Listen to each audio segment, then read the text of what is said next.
వైజాగ్ లో ఐపీఎల్ సందడి ప్రారంభం కానుంది. డాక్టర్ వైఎస్ఆర్ ఏసీఏ వీడీసీఏ అంతర్జాతీయ క్రికెట్ స్టేడియంలో ఈ నెల 31న వచ్చే నెల 3వ తేదీన నిర్వహించనున్న ఇండియన్ ప్రీమియర్ లీగ్ మ్యాచ్లకు సంబంధించి నేటి నుంచి ఆన్లైన్లో టికెట్లు విక్రయించనున్నట్లు ఢిల్లీ క్యాపిటల్స్ యాజమాన్యం తెలిపింది. ఈ నెల 31న Delhi Capitals versus Chennai Super Kings జట్ల మధ్య జరగనున్న మ్యాచ్ కోసం ఆదివారం ఉదయం 10 గంటల నుంచి టికెట్ల అమ్మకాలు ప్రారంభమయ్యాయి. ఈ నెల 31న Delhi Capitals versus Kolkata Knight Riders జట్ల మధ్య జరగనున్న మ్యాచ్ కు 27వ తేదీ నుంచి టికెట్లు విక్రయాలు జరగనున్నాయి.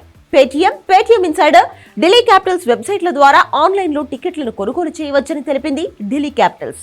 అదే సమయంలో ఆన్లైన్లో కొనుగోలు చేసిన టికెట్లను పీఎం పాలెంలో ఉన్న స్టేడియం, బి గ్రౌండ్, నగరంలోని స్వర్ణభారతి ఇండోర్ స్టేడియంలో ప్రత్యేకంగా ఏర్పాటు చేసిన రెడెంప్షన్ కౌంటర్ల వద్ద పొందవచ్చని వివరించారు.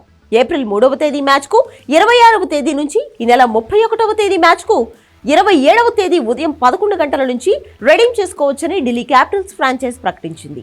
విశాఖలో జరగనున్న 2 ఐపీఎల్ మ్యాచ్ల కోసం ఆన్లైన్లో విక్రయించే టికెట్ల ధరలను కూడా ఈ మేరకు ప్రకటించింది ఢిల్లీ క్యాపిటల్స్ యాజమాన్యం.